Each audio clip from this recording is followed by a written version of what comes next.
Hello and welcome to The Appetite, a podcast brought to you by Opal Food and Body Wisdom, an eating disorder treatment clinic in Seattle, Washington. The Appetite is a podcast about all things food, body, movement, and mental health. Thanks for being here today. I'm Julie Church. I am the host today. I am one of the co-founders of Opal and nutrition director and director of people and culture. And I am pleased to have a guest with us in the studio, Janie Stuart, who is an organizational psychologist who I have known through lots of different purposes, years, has been a family friend for many years, and has recently finished a dissertation that was very intriguing to me. And I thought you as listeners would want to hear the results and be able to bring this into your knowledge about yourselves and individuals that struggle with eating disorders, because there's definitely a parallel to all of this. So, Janie, tell me about yourself a little bit more and kind of what brings you into having an organizational psychology degree and why you studied what we're talking about today is menopause. Yeah, so I recently completed my PhD, as you mentioned, in industrial and organizational psychology. And organizational psychology, for people who don't know, the most famous organizational psychologist is Adam Grant. He's written several books. He has a podcast called Work First. He teaches at Wharton. And he says that organizational psychology is the study of trying to make work not suck, to put it bluntly. So really, it's looking at organizations and the people that work in them and how to improve the experience of working there in all the different ways that we can.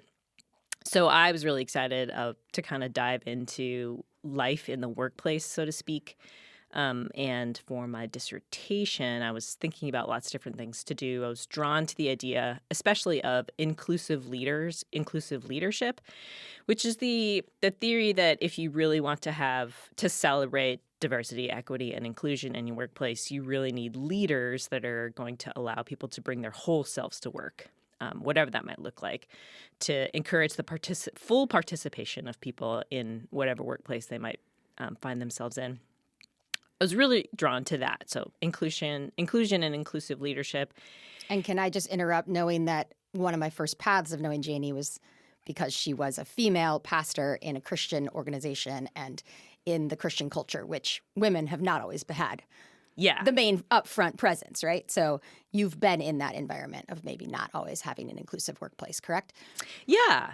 And even as a minister, I think one of the reasons that we maybe feel called to ministry is the idea of bringing people in, right? The idea of inclusion, no matter who you are, no matter where you've been, you are included and should be included in a Christian congregation or a Christian community. So that also drew me to this idea of inclusion and inclusive leadership as well. And then I am a second career, as Julie just mentioned. I did spend about 20 years serving in different churches as an ordained minister, and transitioned to organizational psychology for lots of different reasons, and was drawn to the idea of how to, whatever workplace you're in, finding the way that you can thrive most in whatever that is, and creating systems that allow people to thrive as well. So anyways, because I'm second career, that tells you that I'm also probably mid-40s. That tells you my age. So I am a woman experiencing perimenopause, and so that population of people is very intriguing to me. And the experience of perimenopause and menopause were conversations I was having just with friends and in communities.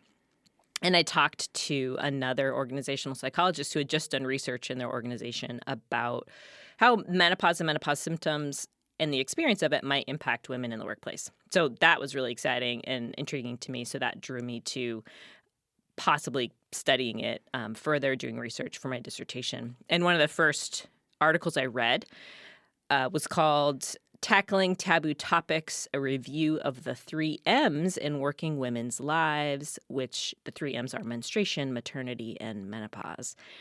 And the article, it was in the Journal of Management. The authors are Grandy, Gabriel, and King. And I was so drawn to it because it just kind of pointed out how these biological realities that so many women experience end up constraining their careers in all sorts of ways. And once I started down the trail of studying menopause in the workplace, I discovered how little research there is. There's just very, very little. Most of it comes out of Western Europe, Australia, Japan. The UK especially has done quite a bit of research looking at how menopause might impact a woman's experience at work. And so because there wasn't a lot of research, it was a really exciting topic for a dissertation because you're always kind of looking for, how is this interesting? What can we say in the research that we do that's not just, hey, everybody hates their boss, in order to help whatever a workplace is going to be transition moving forward. So yeah, that's kind of the background and the details of how I got to studying this to begin with. So interesting, yes. And I think I have found, of course, that menopause is being talked about a lot around me because of similar age and people going through these changes. And within the field of eating disorders, finding myself also hearing it being talked about much more. There's a lot more individuals that are presenting at midlife seeking treatment for eating disorders. So it is also a factor that our staff and just like clinically, we need to be attentive to and be aware of these changes. So just for our listeners who might not know, I just want to do a quick definition of menopause. Janie, please correct me. This is what ChatGPT gave me. So let's see. Menopause is the natural biological stage in a woman or anyone with a uterus life when menstrual periods permanently stop, marking the end of reproductive years. And it is officially diagnosed when somebody has gone 12 consecutive months without a menstrual period that's not accounted for through some other medical cause. Would you add anything else to that definition? The only other thing that I think is pretty important is that it can last, perimenopausal symptoms and menopause symptoms can last a really long time. Typically, it's like 1 to 3 years, but, a lot of reports say it can last up to a decade that women are dealing with the symptoms that come about as a result of this biological transition. Yeah, and that's something too, when menopause being this mark of that moment, but that there's perimenopause. So that I felt like when our other conversation, you had said something about 7 to 10 years. So is that the whole span of peri, including menopause, and then the post time? Yeah. I mean, I haven't looked too much into a lot of the medical research beyond just seeing that, it can last for a long time. And it can be medically induced. Some women in their 20s are Absolutely. Because of something like a cancer treatment will go through menopause, or the need for a hysterectomy will have medically induced menopause. So it'll happen well before the typical age of late 40s, early 50s that most women experience. Okay, great. And as you all can hear too, we're going to probably use female pronouns and thinking about women in this a lot because of the topic here, but also just recognizing, as I said in the definition, anyone with a uterus can be going through these biological changes. I think of individuals who go through a transition, transgender, all of those areas too. So just kind of as listeners, please know that, yeah, all of these things are happening for anybody that has a uterus. And in the topic of workplace, I think, as we'll get into, definitely thinking about those female-identified individuals out there in the workplace and how some of that is potentially not being treated well in this menopausal transition. Okay, so we've done the definition. I think the connection for us to be talking about menopause and eating disorders maybe is obvious, but so many individuals have a lot of physical discomfort. It feels like a season of life that individuals feel as if their body is out of control. And individuals definitely, one of the side effects can be weight gain. So that is where a lot of the eating disorder kind of connection comes as well. Some of those parallels, hopefully our listeners can kind of relate to and hear. So as some of you maybe have heard, we did do one other podcast with a local physician who was an eating disorder doctor who became and is now a menopause doctor. And there we talk a lot more about the medical and biological changes that happen in the menopause and the treatments that are out there. So if you haven't caught that episode, please check that out. But within this one, we're going to be maybe addressing a little bit more of that social and psychological impact of menopause, especially specifically to work and the workplace. So Janie, what can you tell us about your research specifically, methods, findings, that would be kind of get us into the material of this and the learnings that we can take away. Yeah, I can talk specifically about my research. I wanted to look at the relationship between the experience of menopause or the experience of the symptoms of menopause. I guess I should say when I'm talking about the experience of menopause, I'm talking about the symptoms, both psychological and somatic, that women experience in the midst of that. How those symptoms can impact workplace outcomes. And the two workplace outcomes that I chose to look at were organizational commitment. How loyal are you to your workplace? And turnover intention. Are you thinking about quitting?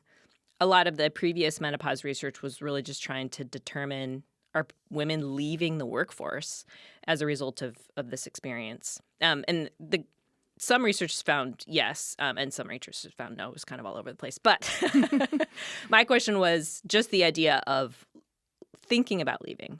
Have you considered? Is what I wanted to look at. So those are the ones that I looked at. And then I wanted to know, okay, does it matter if you're in an inclusive workplace environment or not? And I looked at 3 different types of inclusion that you might find in a workplace. The results showed organizational commitment, it didn't really make a difference. Whether or not you were experiencing severe menopause or not, there was no statistically significant relationship if the workplace was inclusive, whether or not you'd have more organizational commitment. But with turnover intention, there was a statistically significant relationship. If a woman worked in an inclusive work environment and they were experiencing menopause symptoms, and that inclusive work environment reduced the likelihood of their turnover intention. So it did make a difference. And I looked at 3 different types of inclusion. I don't necessarily need to get into that, but that's the basis of what I found.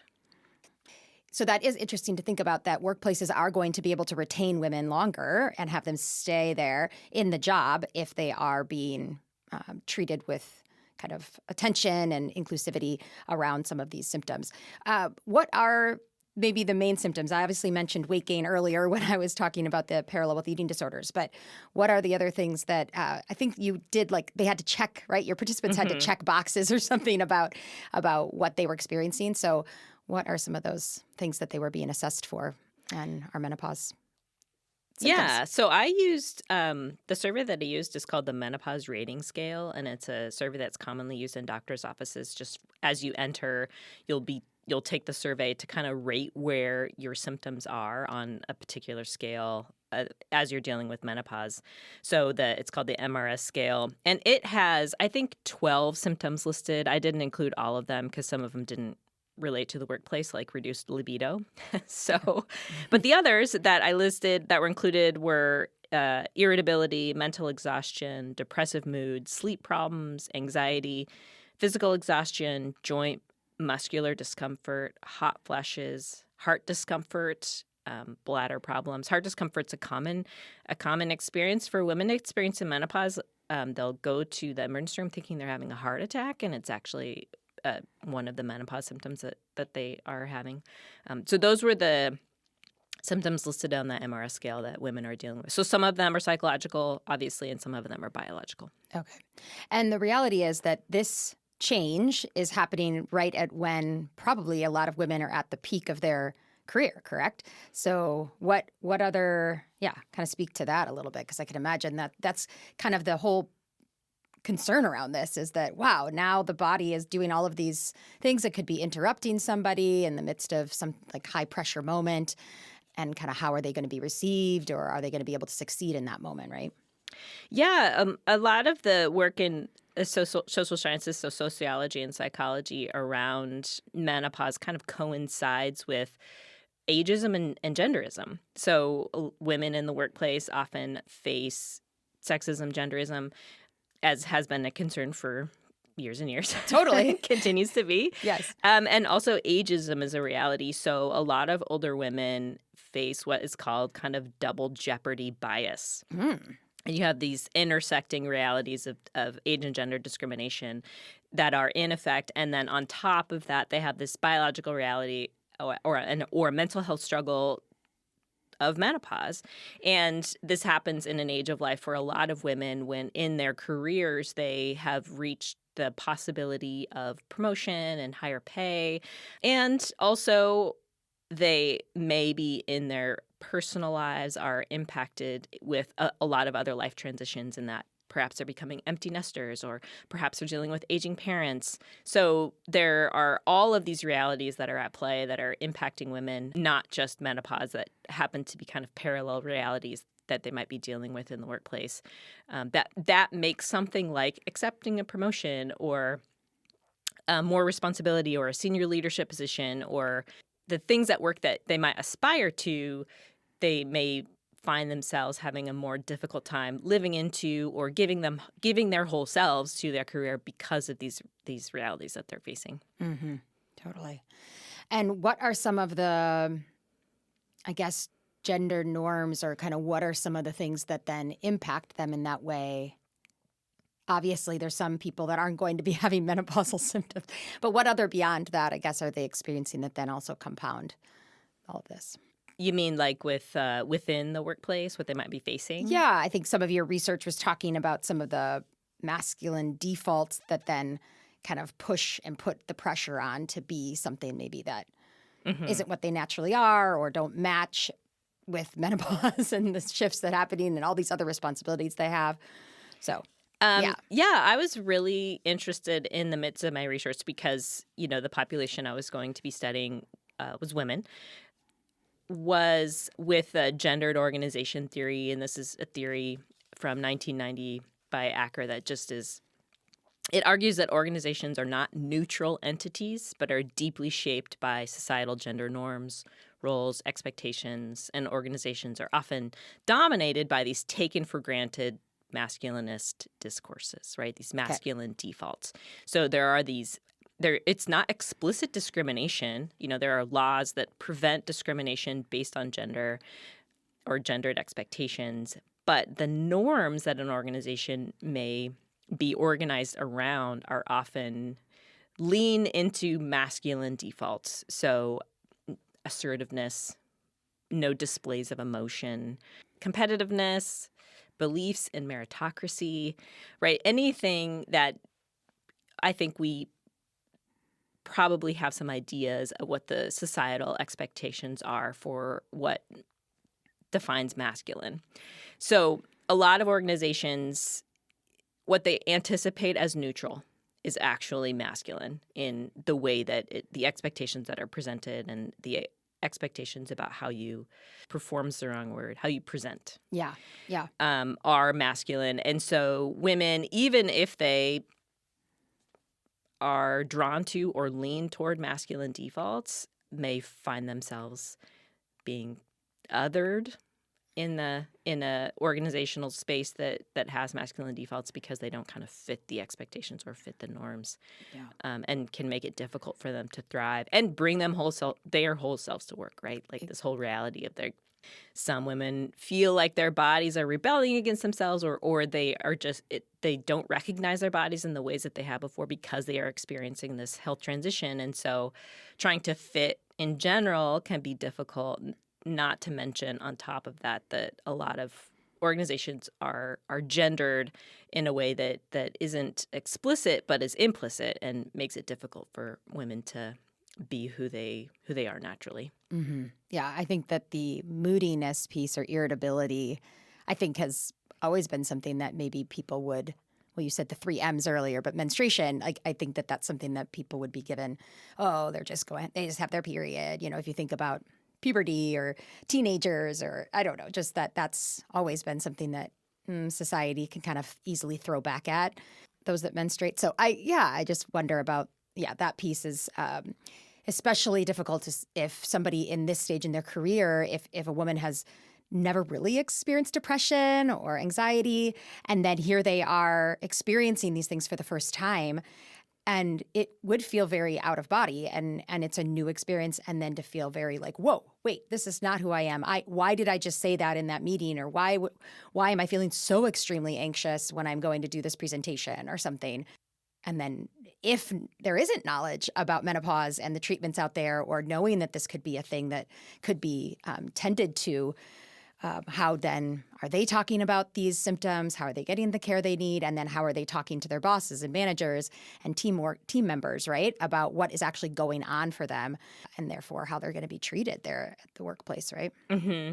Yeah, and I think I think the goal is an inclusive workplace, not just for women experiencing menopause, but so that whoever you are, you don't have to feel the pressure to disclose. You can just be who you are, right? If you want to disclose and you want to share, this is what I'm going through, you want women to not feel the stigma or the shame that can often be attached to being a woman of a certain age who's experiencing this biological and psychological transition. But if you have an inclusive workplace, it shouldn't matter, because everybody will be accepted regardless of whatever they might be going through. Okay. Does that make sense? Yeah, absolutely. Absolutely. Yeah, there would be some policies or like just natural cultural norms, I guess, within an organization that then would allow for people to have those mental health days, or be able to have some variability in maybe how they show up. Yeah. Nice. Yeah, and I do think there's pressure. One interesting thing I found in my research is I just kind of correlated one question that was an item on the survey that was basically, my menopause symptoms have impacted my work experience. I correlated that with all of the symptoms individually to see which ones rose to the top as the highest correlation with that statement. And actually the highest was all the symptoms together, which I think demonstrates the cumulative effect of the symptoms, right? Yes. Like if you are not feeling well in your body, that can obviously impact your mood. And it can make you more depressed, and it can make you more irritable, fatigued. All of those things compounded on each other can be really, really difficult. So this, I guess I should have said that earlier, that one of the most difficult parts of menopause is that it's accumulation of symptoms all at the same time that really kind of build on each other. But sorry, the point I was making is that the three highest correlations beyond the cumulative impact is irritability, mental exhaustion, and depressive mood. So those were the three symptoms that women identified as being the most impactful on their work experience. So it just kind of speaks to what you were already saying, that coming in feeling like you're maybe outside yourself or who you don't want to be, and how that can really impact how you're experiencing yourself at work, and how you fear, or maybe the meta perception you have of how others are perceiving you. Yeah.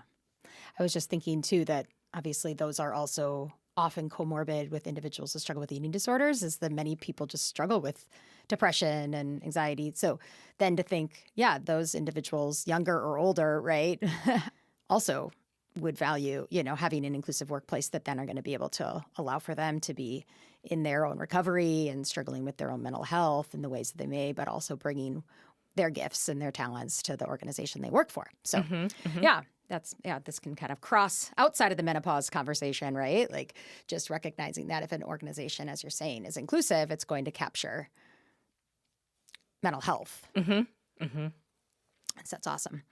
Okay, so one of the things, and I can't totally remember where it was in any of this, but it stood out to me that there was something around vulnerability if it was, I don't know if there was one of the non-masculine defaults or where it was all in that, but I know that on this podcast we talk about that. It seems like it's something that we definitely emphasize in our treatment and our work culture at Opal, is just being able to be open and bring your whole self in that way and that vulnerability. So can you remind me where I saw that in our notes or in your dissertation, and if there's anything about that that's important to bring to our listeners? Well, I do think that we talked about it a little bit, I talked about it a little bit in my dissertation, in just that idea of older women facing discrimination at work because of feeling invisible in the workplace, overlooked and marginalized, and the classic irritable or difficult kind of stereotype that can put that up Yeah. on women. And so I guess the one I left out was hyperexposed. Okay. So What is that? What do you mean by that? So I think the vulnerability piece was just the hyperexposure of feeling like I'm an older woman and I can't hide it. Yeah. And I know what happens when you're an older woman. You become invisible. You become stereotyped as difficult, and so feeling vulnerable, and that there's shame and stigma attached to it, and there's shame and stigma attached to menopause and experiencing menopause symptoms. Mm-hmm. So I think just kind of beyond the workplace, Yeah. society in general, older women can feel invisible and simultaneously hyperexposed, right? So it's kind of this dichotomy of like, oh, well, which is it? And it's kind of both at the same time. Okay. Yeah. So the example of that would be the fact that they're maybe being passed over by a younger colleague for something. That's sort of the invisibility part of it. But then the vulnerability piece of maybe they're presenting some of their mental health or irritability, or maybe being a little inconsistent or tired on the job or something like that. And that's the vulnerability that then they're having to just inadvertently experience in the workplace. Yeah. Yeah. And even just looking different, right? Or Yeah. looking in the mirror and saying, who is this person looking back at me? I don't recognize them. And so I think that can add to feeling hyperexposed. And it's like, I can't hide my wrinkles. They're there. Yeah. That's so true. So true. So, the word vulnerability is kind of, it's interesting, right? Obviously the organizational psychology conversation is not organizational psychologist I don't think has ever been on the appetite. We've had many people with more clinical psychology backgrounds and degrees, right? So it's interesting to talk about this within the workplace. And when I think about radically open dialectical behavioral therapy, RODBT, which we have many episodes on the podcast about, I am curious, since I know that you're also familiar with RODBT, what if anything, do you see as a link here or something for all those listeners that know about and have been really impacted by RODBT and their healing from their eating disorder? What would they bring in, if anything, to their seasonal their transition in menopause beyond just their eating disorder recovery?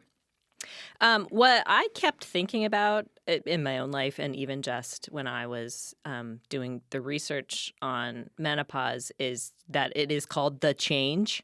Okay. So, the quote unquote change, and just thinking about the idea of how with fixed mind and fatalistic mind in RODBT and I think probably psychology generally, the thinking is a change is unnecessary. Fixed mind is change is unnecessary because it's going to be the same way it's always been, and fatalistic mind, change is unnecessary because it's not possible. And how important and valuable flexible mind is when you are experiencing a change that's beyond your control, when it is, okay, my body is changing and I'm experiencing some mental health changes that I haven't experienced before, and the necessity for a flexible mind in order to manage that. And what I have to remind myself all the time is be kind to flexible mind. This flexible mind has a really hard time making itself known, but it can be so important and so valuable. So just that reminder of kind of my mantra, be kind to flexible mind, allow yourself to get there. And what are you depriving yourself of by your tendency to say, change, I got to stop this change, or why even try to do anything about this change? Because there is help out there. There are people you can talk to, just the fact that this is being featured on a podcast. There are lots of conversations. There's books. There's physicians who are specializing it. So it is inevitable, but it doesn't have to be the end. Correct. Yeah. Love that. That's a great word.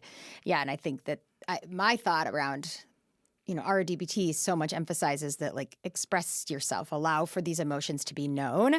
And so then here, where would that run into some of the workplace norms that maybe wouldn't be as receptive or inclusive to those things, which is probably, in all ages, but how there can be, when there are a lot of women that are leading organizations, right? Or are managers of groups. And so can they also set that norm that, yes, it is okay to share openly what's going on and have there be some sort of way to be known in that way, which then opens up that yes, people are going through different things, but that doesn't mean that they're going to be incapable in the job or not get the job done or still bring the deliverables that people might need in whatever field they may have. So I think that's good to think about too.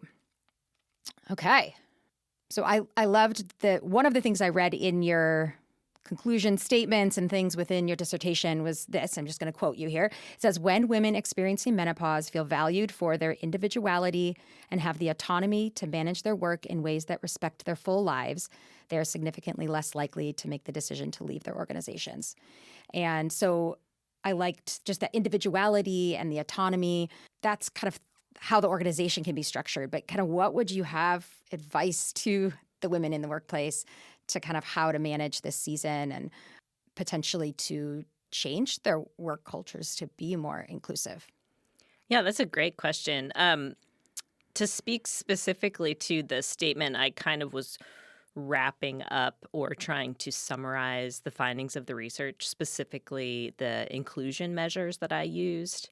So one of them was team inclusion, and within the team inclusion, there were two specific concepts that it measures. One is belongingness. How much do you feel like you belong to the team? And one was uniqueness.